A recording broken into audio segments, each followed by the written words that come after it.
There's a new right-wing effort to discredit President Obama. At a college lecture last night, the president of another network said, quote, "We still don't know anything about Obama."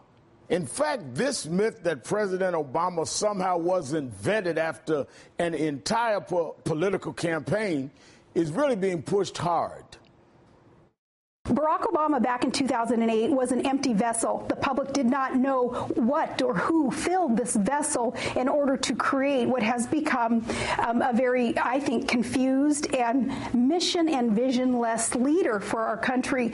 Well, now it's not too late to change course and this next go around understand what has filled up that vessel. Who are these people? Who are the radicals, the Marxist professors that he said he would hang out with, and some of his friends and associations, and even what his past voting record represents, how that filled up that vessel and has led to this very confused country in so many respects. I don't remember them, examining some of, the lost, Barack Obama's lost years at Occidental, or what he did as a community organizer, or in an in-depth large story investigating, his Reverend Wright's comments. This president successfully hid who he really was for the entire last election cycle. So this is not surprising.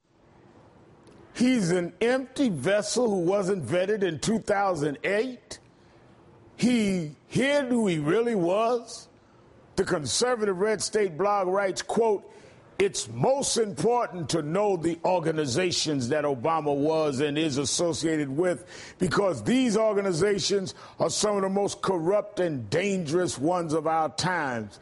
And boom, at the Washington Times, the accusations are even spookier. Quote, "The president isn't being honest about what his secret plans are. Mr. Obama has dangerous ideas up his sleeve and won't be forthcoming about his true agenda." Joining me now is Congresswoman Karen Bass, a Democrat from California, and Maria Teresa Kumar, Executive Director of Voto Latino and an MSNBC contributor. Thank you both for your time tonight. Thanks for having us on. Congresswoman, they're trying to scare the American public. Let me ask you, what's behind these conservatives and this so-called vetting of the president? Well, I mean, I think you're exactly right in terms of trying to picture him as a scary leader. I think they need to buy his book. He wrote a book that detailed his past. If we think for 1 minute that every line in that book has not been researched, investigated, it is very much a laughable claim to think that we do not know who the president of the United States is. And he has a record. He has been in office for the last 3.5 years. Who is President Barack Obama? President Barack Obama is the president that saved 1.4 billion jobs by saving the auto industry. That's who Barack Obama is. Well, but let me go back to what you said. You said he wrote a book. In fact, he wrote 2 books. Exactly. If you look at the fact that the New York Times vetted President Obama as time as a community organizer in the 2008 election at length, very lengthy article. Washington Post wrote extensively about President Obama and Hillary Clinton's, both their ties to Saul Alinsky, and the president himself wrote 2 books. In his 2 books, Audacity of Hope and Dreams from My Father, the president wrote 928 pages about his life and writes about his family history, his childhood, work as a community organizer, time in the Senate. So, Maria, I mean, what do they mean? We don't know anything. He hid his past. I don't know very many candidates that ran for president that had wrote 2 books about their life.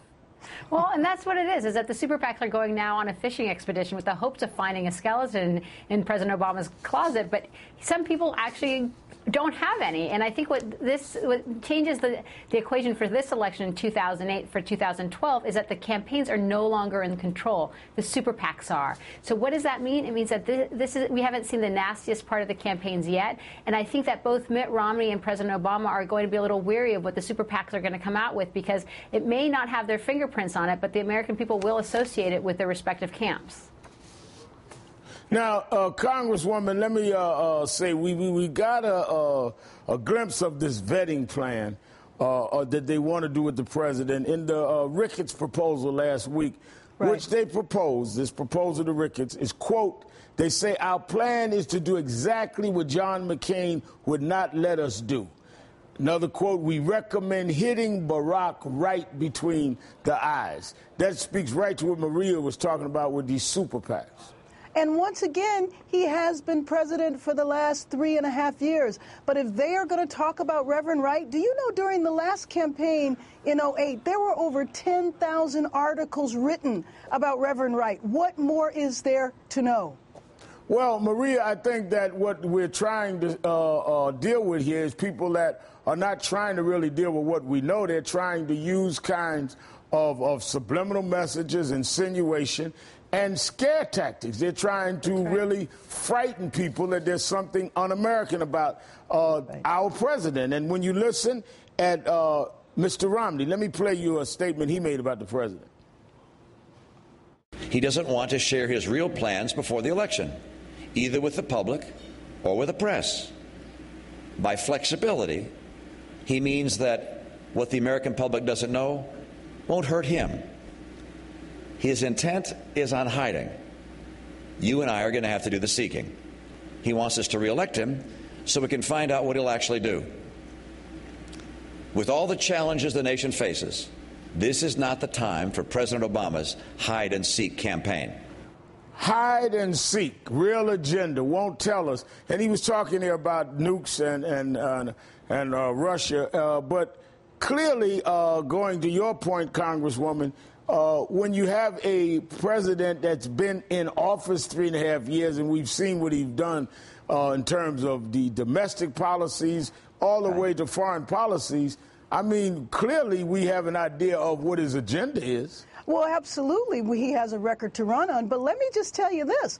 What about what Mitt Romney wants to do? He has already said that he is going to pass the Paul Ryan budget on day one, the budget that seeks to change Medicare and turn it into a voucher, the budget that is basically based on social Darwinism that says there are the makers in society and there are the takers. So the 1% are the makers and the 99% are the takers, which is why we don't need a safety net anymore. I think Paul Ryan's budget, what Mitt Romney said he wants to do in the first few days of his administration, you want to talk about scary? How about that? Well, I've got to go on that one. Thank you, Representative Karen Bass and Maria Teresa Kumar. Always glad to have you. Thanks, both of you, for your time. Ahead, fighting for justice. A new report shows 2,000 wrongful convictions since 1989. We'll talk to a man jailed for 20 years for murder he did not commit. Stay with us.